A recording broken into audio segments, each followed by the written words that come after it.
नमस्कार दोस्तों, आप एक एनजीओ बनाना चाहते हैं लेकिन आपको समझ नहीं आ रहा है कि मैं एनजीओ बनाने के लिए किस अधिनियम के अंडर रजिस्ट्रेशन करूं।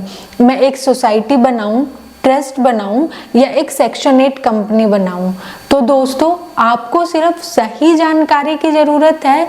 आपने किस अधिनियम के अंडर रजिस्ट्रेशन करवाना है, इस बात का जवाब आपके पास है। मैं आपको तीनों रजिस्ट्रेशंस, हमारा society registration, Indian trust act registration और सेक्शन 8 कंपनीज रजिस्ट्रेशन के अंदर जो डिफरेंस है वो मैं आपको क्लियर करूंगी इस वीडियो के अंदर। उसके बाद आप फाइनल डिसीजन ले सकते हैं कि which one is best for you. तो चलिए सबसे पहले हम लोग समझते हैं कि एनजीओ क्या है और एनजीओ का जो पर्पस है वो क्या रहता है। तो दोस्तों, एनजीओ जो है वो हमारे समाज के अंदर आर्थिक और सामाजिक क्षेत्रों में सुधार लाने के लिए कार्य करता है, जिसका जो मेन पर्पस रहता है वो हमारे समाज को बेहतर बनाने का होता है। अब अगर मैं बात करूं कि हमारे भारत के अंदर अब तक टोटल कितने एनजीओ रजिस्टर्ड हैं, तो दोस्तों एनजीओ दर्पण के रिकॉर्ड के अनुसार अब तक भारत के अंदर 1,87,000 एनजीओ रजिस्टर्ड हैं, जिसमें से जो हम सबसे बड़े एनजीओ की बात करें भारत के अंदर तो वो हेल्पेज इंडिया एनजीओ है, जो 1978 के अंदर इस्टेब्लिश हुआ और आज लगभग 26 स्टेट्स के अंदर अपने प्रोग्राम्स को रन कर रहा है। वो हेल्थ केयर से जुड़े प्रोग्राम हैं, एज केयर से जुड़े प्रोग्राम हैं और भी अन्य प्रोग्राम इस एनजीओ के अंदर चलते हैं।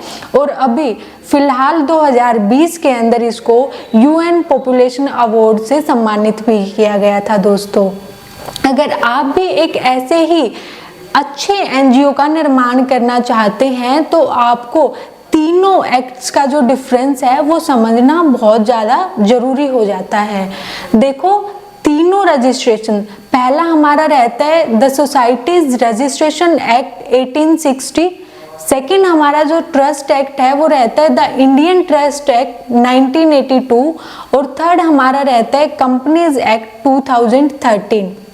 ये तीनों एक्ट जो हैं दोस्तों, तीनों एक्ट्स होते तो हमारे सिमिलर ही हैं। देखो, जो हमारे गवर्नमेंट है, जो भारत सरकार है, वो तीनों एनजीओज में रजिस्टर्ड जो भी हमारा रजिस्ट्रेशन है उनको तीनों को इक्वल मान्यता देती है। ऐसा नहीं है कि हमारी सोसाइटी को ज़्यादा मान्यता मिलती है या हमारी ट्रस्ट को ज़्यादा मान्यता मिलती है या सेक्शन 8 कंपनीज को ज़्यादा मान्यता मिलती है। तीनों की हमारी भारत सरकार के नज़रों में जो मान्यता है वो समान रहती है।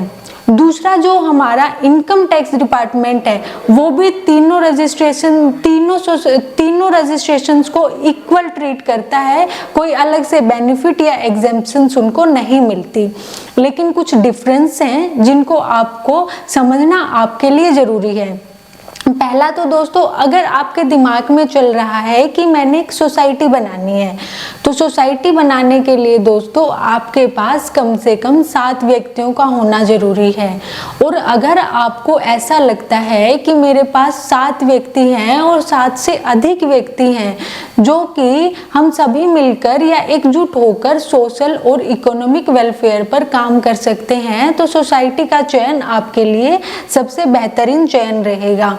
लेकिन अगर आपके पास इतने व्यक्ति ही नहीं हैं और फिर भी आपका जो मकसद है, आपका पर्पस है कि मैं भी सोशल वेलफेयर और इकोनॉमिक वेलफेयर से जुड़े कार्यों को करना चाहता हूँ, तो आप एक से अधिक 2 व्यक्ति मिलकर, आप 2 व्यक्ति तो देखो दोस्तों नॉर्मल होता है, आप अपनी वाइफ के साथ मिलकर, आप अपने अच्छे दोस्त के साथ मिलकर एक ट्रस्ट बना सकते हैं और सेक्शन 8 कंपनी भी बना सकते हैं। इन दोनों के अंदर आपको एक से अधिक 2 व्यक्ति और 2 से अधिक कितने भी हो सकते हैं, उसके साथ आप अपने ट्रस्ट को भी रजिस्टर्ड करवा सकते हैं और सेक्शन 8 कंपनी को भी रजिस्टर्ड करवा सकते हैं। लेकिन सोसाइटी के लिए आपको कम से कम 7 व्यक्ति चाहिए दोस्तों, वो आपके लिए मैंडेटरी पॉइंट उसके अंदर रहता है। उसके बाद सेकंड पॉइंट पे हम लोग बात करते हैं इसके अंदर कॉम्प्लायंसेस की। देखो, अगर आप लोग कॉम्प्लायंसेस को फॉलो नहीं कर सकते, आप ज़्यादा रूल्स और रेगुलेशंस को फॉलो नहीं कर सकते, आप चाहते हैं कि बिल्कुल नॉमिनल से हो जिससे ज़्यादा इम्पैक्ट हमारे ऊपर ना पड़े, तो आपके लिए ट्रस्ट बेस्ट है, क्योंकि उसके अंदर जो कॉम्प्लायंसेस होते हैं वो ना के बराबर होते हैं। अगर आप कॉम्प्लायंसेस को प्रॉपर वे से, प्रोफेशनल तरीके से फॉलो करना चाहते हैं तो सेक्शन 8 कंपनीज आपके लिए बेस्ट है।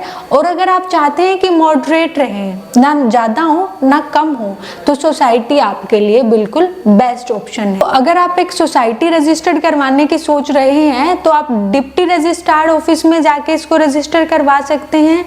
अगर आप एक ट्रस्ट रजिस्टर करवाने की सोच रहे हैं तो आप सब रजिस्ट्रार ऑफिस में जाके रजिस्टर्ड करवा सकते हैं। उसके लिए आपको ट्रस्ट डीड की जरूरत होगी।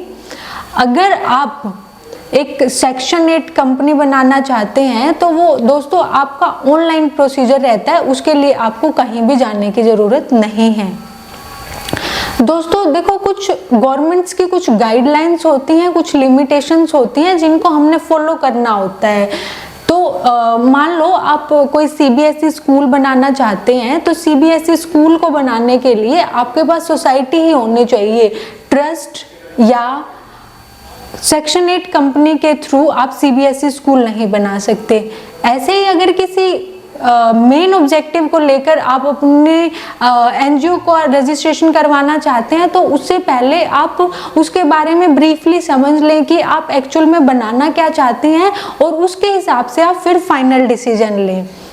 उसके बाद अगर आप एनजीओ बना रहे हैं तो आपको एनजीओ बनाने के बेनिफिट्स क्या हैं।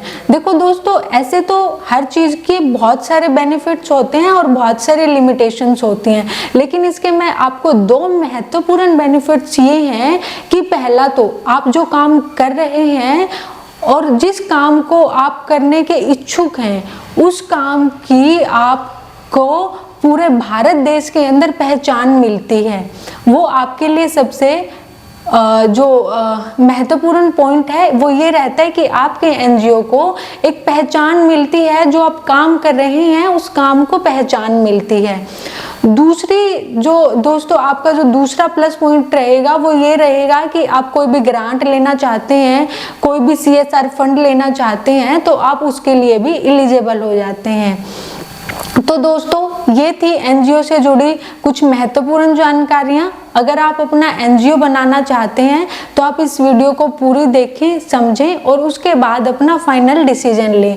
ऐसे ही अन्य जानकारियों के लिए एनजीओ इकोमार्ट के साथ जुड़े रहें। एनजीओ इकोमार्ट को सब्सक्राइब करें, ज़्यादा से ज़्यादा शेयर करें और लाइक करें। धन्यवाद दोस्तों।